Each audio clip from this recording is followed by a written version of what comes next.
You're not tired, you're uninspired. You're not weak, you're just disconnected from the fire that's already inside you. And darling, life isn't going to hand you power on a silver platter. You have to create it. Today, I'm not here to give you motivation.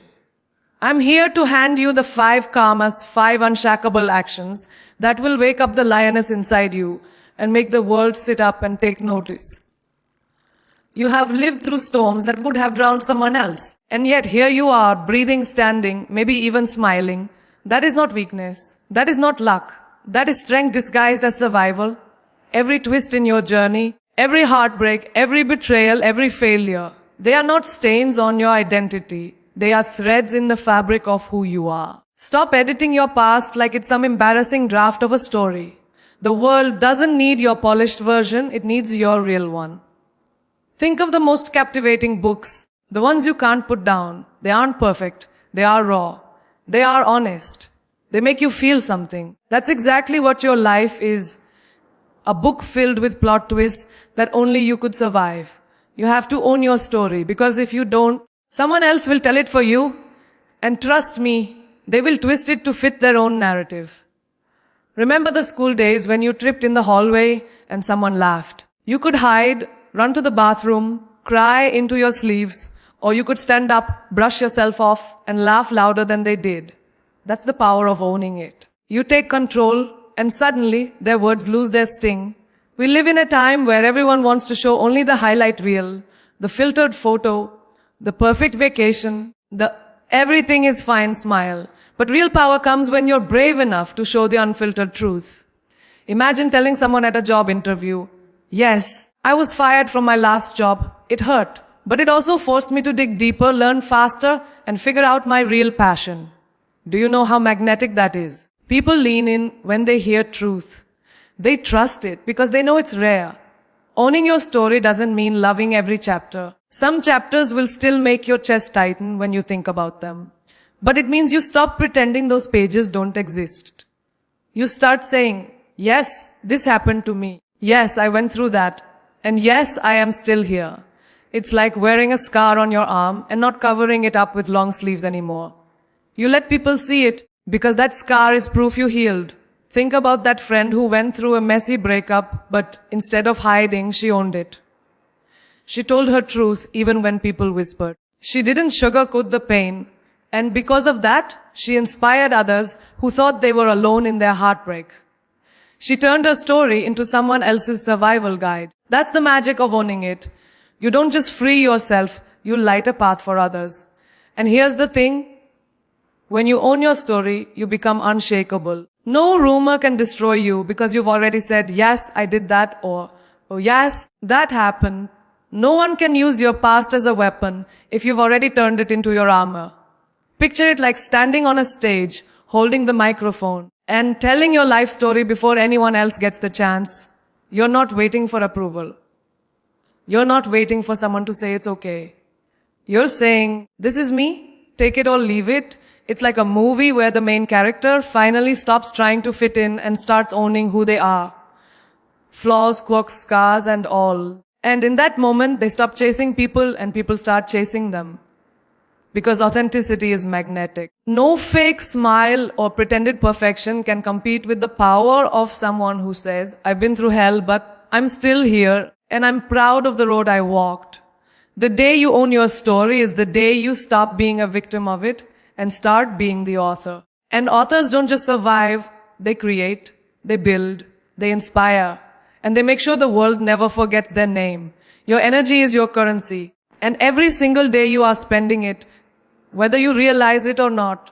The question is, are you investing it in things that multiply your strength, or wasting it on people and situations that drain you until you have nothing left? You have to start treating your energy like gold, because once it's gone for that day, and no amount of coffee or motivational quotes can fully bring it back. Imagine waking up with a battery at 100%. Every conversation, every thought, every action either charges it or drains it. If you keep handing your energy to gossip, to arguments that lead nowhere, to worrying about what someone said behind your back, then don't be surprised when by noon you're exhausted, not because you worked hard, but because you gave your power away. Mastering your energy starts with guarding your mental gates. If someone shows up in your life only to complain, dump their negativity, or constantly belittle your dreams, you have two choices: engage and let them pull you down, or protect your peace like it's a rare diamond. Think about it like this. If you had a bowl of clean water, would you let anyone drop dirt into it? Of course not. So why let anyone drop negativity into your mind? Daily life gives us endless chances to practice this. At work, when a colleague tries to drag you into an office drama, you can choose to nod politely and walk away. In relationships, when someone keeps testing your boundaries, you can stop explaining yourself over and over and simply enforce the boundary. Mastering your energy isn't about being cold or unkind. It's about understanding that every yes to the wrong thing is a no to your growth.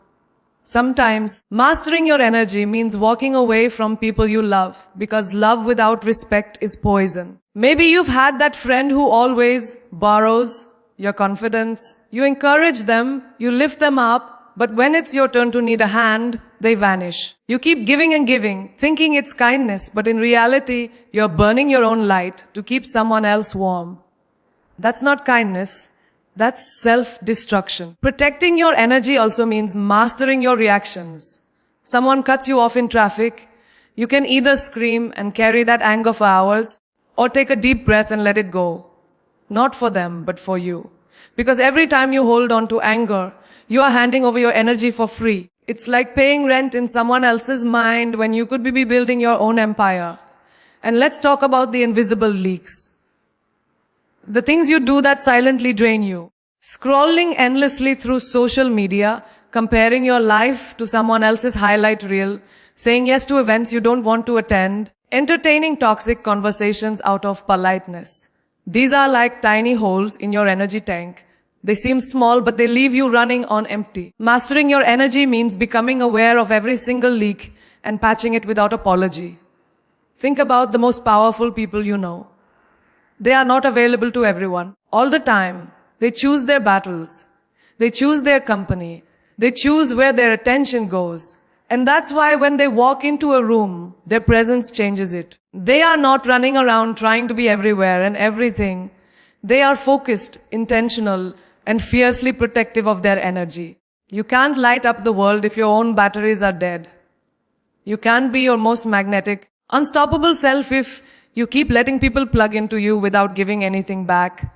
You have to become the gatekeeper of your own power, the one who decides where your light shines and who gets to stand in its warmth. Because the truth is, not everyone deserves access to you. And the sooner you accept that, the stronger, calmer, and more unstoppable you become. Growth is not something that happens in one big, magical moment. It's something you commit to every single day, even on the days you don't feel like it. The truth is, success doesn't come from giant leaps. It comes from the tiny, consistent steps you take when no one is watching, when there's no applause, and when you're not even sure if it's working yet. You can't water a plant once and expect it to bloom.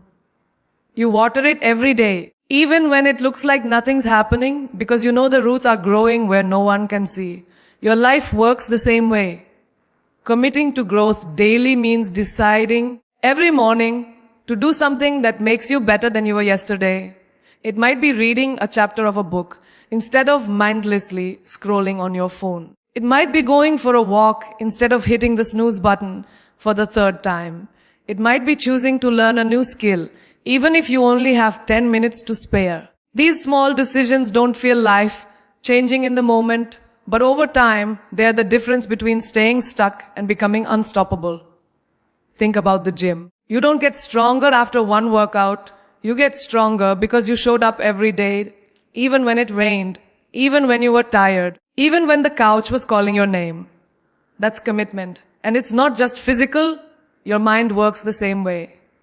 Feed it with knowledge, challenge it with new ideas, and stretch it beyond its comfort zone every single day.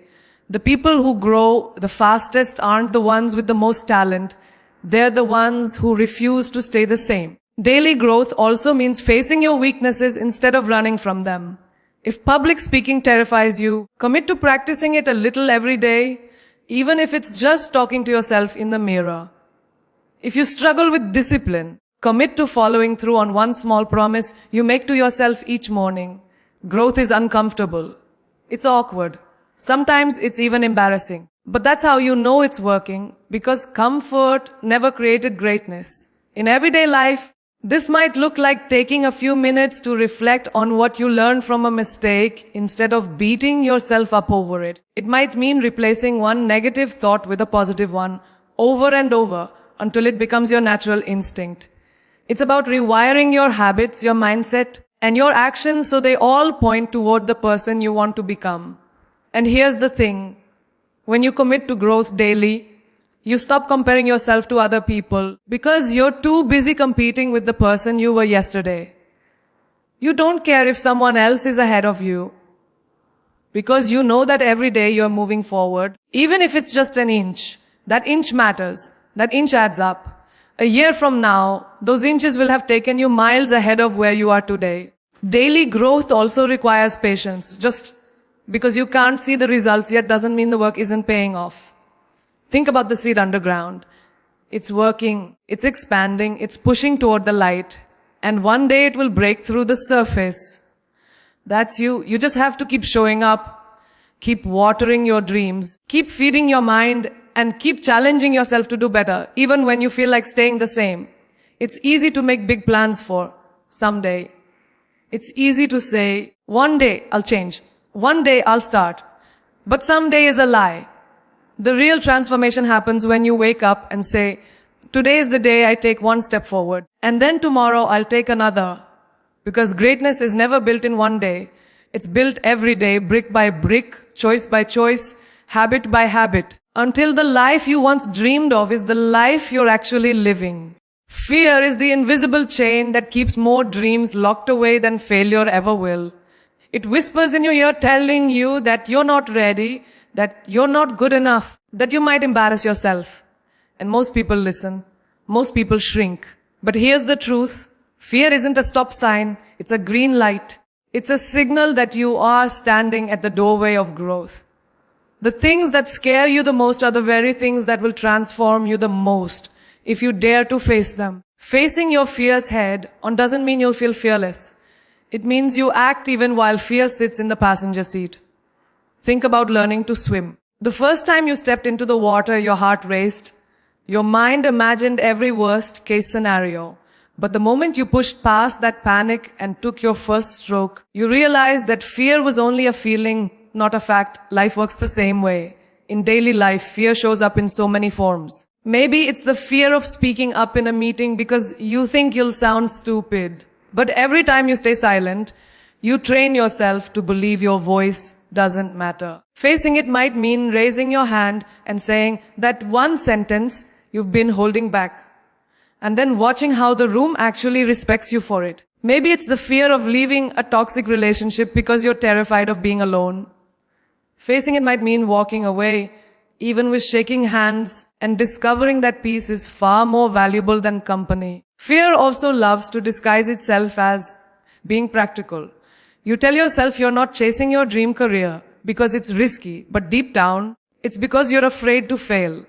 You convince yourself you're not traveling alone because it's unsafe, when in reality, you're afraid of the unknown. But the unknown is where magic lives. Every breakthrough, every incredible moment of your life will happen on the other side of fear. Sometimes facing your fear is about taking the smallest step. If public speaking terrifies you, maybe you start by recording yourself talking for 2 minutes at home. If starting a business scares you, maybe you begin with a small side project. Fear will tell you to wait until you're ready, but readiness is a myth. You don't become ready first, you become ready by doing it scared. Think about the most inspiring people you know or admire. None of them got where they are by avoiding fear. They faced it again and again until it became a familiar companion. The singer who once shook before stepping on stage now commands arenas. The entrepreneur who once feared rejection now pitches ideas to global investors. The traveler who once feared airports now explores country solo. They all learned the same truth.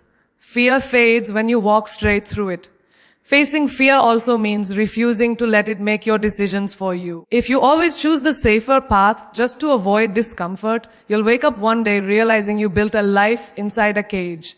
Comfort feels safe, but it also keeps you small. Fear will try to convince you that staying where you are is protecting you.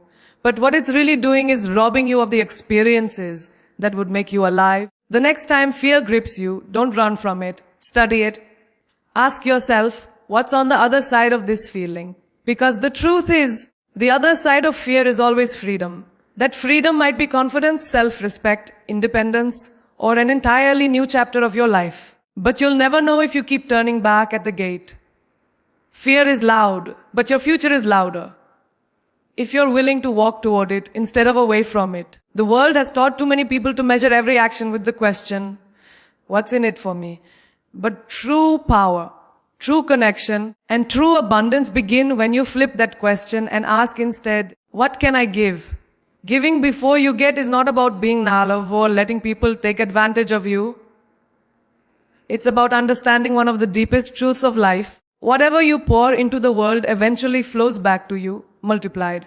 When you hold back out of fear or selfishness, you shrink your own potential. But when you give your time, your kindness, your knowledge, your support, you plant seeds that can grow into forests of opportunity you never imagined. Think about it in everyday life. At work, the person who helps their colleagues without expecting immediate credit becomes the one everyone trusts and respects. They might not get rewarded instantly, but when an opportunity arises, their name is the first one people remember. Or take friendships. When you show up for someone during their toughest days without keeping score, you build a bond that's unshakable. That loyalty doesn't fade. It comes back when you need it most. Giving before you get also transforms your own mindset. It shifts you from a place of scarcity, believing there's not enough to go around, to a place of abundance, where you trust that the more you give, the more you'll always have. Imagine a musician who shares their skills freely, teaching others without charging at first. Those people remember. They spread the word. They bring new opportunities. Soon the musician has a thriving career, not because they guarded their talent, but because they shared it openly. This principle works beyond people. 2. Give effort before you expect results. If you want a healthier body, you can't wait for energy before you work out. You have to move first and the energy follows. If you want a successful business, you can't wait for customers to trust you before you deliver value. You give value first, and the trust builds naturally. The universe responds to action, not to wishful thinking. Daily life gives you endless moments to practice this. Let someone ahead of you in traffic without expecting them to wave in thanks. Offer to mentor a junior at work without looking for recognition. Send a message of encouragement to someone who's been quiet lately, not because you need something, but because you know the power of feeling seen. These small acts ripple out in ways you can't predict. And here's the magic. When you give before you get, you set yourself apart. In a world full of takers, the giver becomes unforgettable. People remember how you made them feel long after they forget what you said. And when the tables turn, as they always do in life, the very people you once helped without expectation may be the ones who open doors you couldn't have unlocked alone. Giving also builds your inner strength. It teaches you to trust yourself because you're not acting from fear of loss. You know that even if nothing comes back immediately, you're still richer for having given. You know that your worth isn't tied to the outcome, but to the fact that you showed up fully. That's a kind of power no one can take from you. This isn't about martyrdom or pouring yourself out until you're empty. It's about intentional giving. The kind that comes from a full heart, not an empty one. It's about giving because you believe in sowing seeds, knowing that one day, in ways you can't yet see, those seeds will grow into something extraordinary. And when they do, you'll realize that the act of giving was never really about others. It was about becoming the kind of person whose light naturally attracts everything they ever dreamed of. The moment you start living for validation is the moment you hand over the keys to your happiness. When your mood depends on how many people approve of you, like you, or clap for you, you are no longer free. You are a prisoner in a cell built by other people's opinions. Detaching from validation doesn't mean you stop caring about people. It means you stop allowing their approval to dictate your worth. You are not a movie that needs good reviews to exist. You are not a product on a shelf waiting for someone to pick you up. You are a whole, breathing, powerful human being, and your value is not up for debate. In everyday life, this dependency sneaks in quietly. You post a picture, and the number of likes determines whether you feel beautiful that day. You give a presentation, and the audience's reaction determines whether you think you did well. You make a choice, and instead of trusting yourself, you immediately look around to see if others agree. This is how you give away your power in tiny, invisible pieces until there's nothing left. Detaching from validation starts with trusting your own voice over the noise. Imagine wearing an outfit you love, bold, colorful, exactly your style, and someone frowns at it. Do you throw it away because of that one frown? Or do you wear it anyway because it makes you feel alive? That's the difference between living for yourself and living for approval. Think about the people you admire most. They are not the ones who blend in, they are the ones who stand out even when it's uncomfortable. They release an album that critics bash, but years later, it becomes a classic. They start a business everyone doubts, but it ends up changing an entire industry. If they had waited for validation before acting, they would still be waiting. Daily life gives you chances to practice this everywhere. At work, you might pitch an idea and get blank stares. Don't let that silence erase your belief in its value. In relationships, you might make a choice for your own happiness that others don't understand. Don't let the confusion make you second guess your needs. When you detach from validation, you stop needing everyone to get you because you finally get yourself. And here's the truth. The people who will try the hardest to make you doubt yourself are often the ones too afraid to follow their own path. They will project their fears onto you. And if you're not careful, you'll start carrying them as if they were your own. But you are not here to fulfill other people's limited expectations. You are here to create a life that feels true to you, even if it makes no sense to them. Detaching from validation also means understanding that not everyone will like you. And that's not a problem, it's proof that you are living authentically. If everyone likes you, you're probably not standing for anything. The goal is not to please the crowd. The goal is to be so rooted in your truth that the crowd's opinion can't shake you. When you free yourself from the constant need for approval, something incredible happens. Your actions become bolder, your creativity becomes richer, and your relationships become more genuine. You stop doing things to be liked, and you start doing them because they are right for you. You stop filtering your personality, your dreams, and your decisions just to fit someone else's comfort zone. You stop playing small. And that's when life finally becomes yours. Not a performance for the audience, but an unfiltered expression of who you really are. Pain will either break you or build you, and the choice is always yours. Everyone faces pain, heartbreak, betrayal, loss, failure, rejection. Some people let it define them, staying trapped in the story of what happened, replaying it like a movie they can't turn off. Others take that same pain and use it as fuel, reshaping themselves into someone stronger, wiser, and unstoppable. Turning pain into power is not about denying the hurt, it's about refusing to waste it. If you have suffered, then you have already paid the price. Now you get to decide whether that pain becomes your anchor or your engine. In daily life, this transformation shows up in quiet, powerful ways. Think about the student who fails an important exam and feels crushed. They could give up, believing they're not smart enough. But instead, they use that sting as motivation to study harder, to understand the subject more deeply, and to come back with grades that silence every doubt. Or consider the person who gets their heart broken. The pain feels unbearable at first, but over time, they start focusing on themselves, building their career, traveling, meeting new people. That heartbreak becomes the reason they discover parts of themselves they'd never known. Pain can also become your compass. Often, the moments that hurt you the most reveal what matters to you the most. The disappointment of a failed business might ignite a determination to master your craft. The grief of losing someone you love might inspire you to live more fully, more urgently. When you stop asking, why did this happen to me? And start asking, what can this teach me? You take back control. Pain stops being the villain in your story and becomes the mentor. One powerful thing about pain is that it makes you relatable.